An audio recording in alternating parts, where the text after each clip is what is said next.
भगवद्गीता त्रयोदशोऽध्याय 9, 10, 11, 12 श्लोकास्। असक्ति रण विश्वंगः पुत्र दार गृहादिषु नित्यं च समचित्तत्वम् इष्टानिष्टोपपत्तिषु।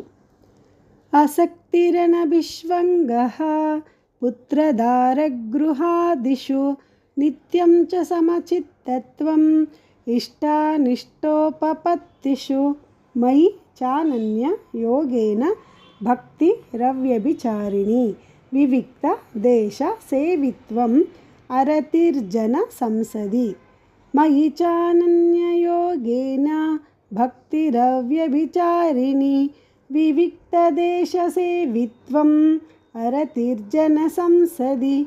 अध्यात्म ज्ञान नित्यत्वं तत्वज्ञानार्थ दर्शनम् एतज्ज्ञानमिति प्रोक्तम् अज्ञानं यदतोऽन्यथा।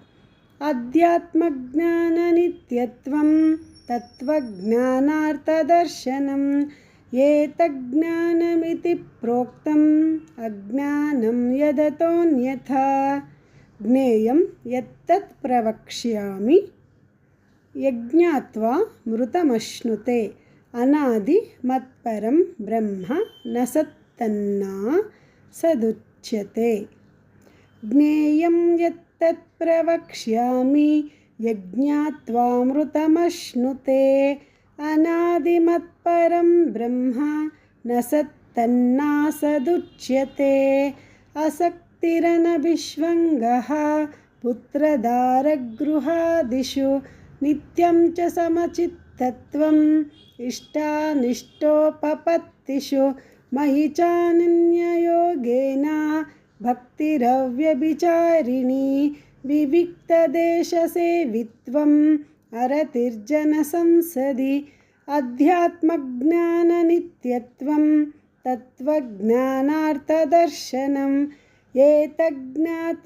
एतज्ज्ञानमिति प्रोक्तम् अज्ञानं यदतोऽन्यथा। ज्ञेयं यत्तत् प्रवक्ष्यामि यज्ञात्वा मृतमश्नुते अनादिमत्परं ब्रह्म न सत्तन्ना सदुच्यते। भगवद्गीता त्रयोदशोऽध्याय 13, 14, 15, 16। सर्वतः पाणिपादं तत्सर्वतोक्षि शिरोमुखं सर्वतः श्रुतिमल्लोके सर्वमावृत्य तिष्ठति। सर्वतः पाणिपादं तत्सर्वतोक्षि शिरोमुखं सर्वतः श्रुतिमल्लोके सर्वमावृत्य तिष्ठति। सर्वेन्द्रिय गुणाभासं सर्वेन्द्रिय विवर्जितम् असक्तं सर्वभृच्छैव निर्गुणं गुणभोक्तृ च। सर्वेन्द्रियगुणाभासं सर्वेन्द्रियविवर्जितम् असक्तं सर्वभृच्छैव निर्गुणं गुणभोक्तृ च।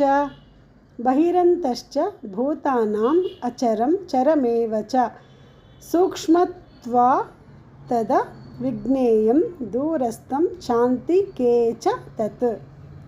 बहिरन्तश्च भूतानाम् अचरं चरमेव च सूक्ष्मत्वात्तदविज्ञेयं दूरस्थं चान्तिके च तत्। अविभक्तं च भूतेषु विभक्तमिव च स्थितं भूतभर्तृ च तज्ज्ञेयं ग्रसिष्णु प्रभविष्णु च। अविभक्तं च भूतेषु विभक्तमिव च स्थितं भूतभर्तृ च तज्ज्ञेयं ग्रसिष्णु प्रभविष्णु च।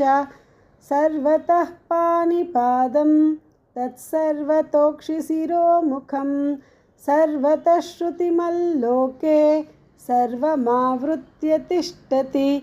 सर्वेन्द्रियगुणाभासं सर्वेन्द्रियविवर्जितम् असक्तं सर्वभृच्छैव निर्गुणं गुणभोक्तृ च।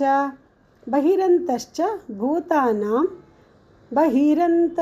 भूतानाम् अचरं चरमेव च सूक्ष्मत्वात्तदविज्ञेयं दूरस्थं चान्तिके च तत् अविभक्तं च भूतेषु विभक्तमिव च स्थितं भूतभर्तृ च तज्ज्ञेयं ग्रसिष्णुप्रभविष्णु च।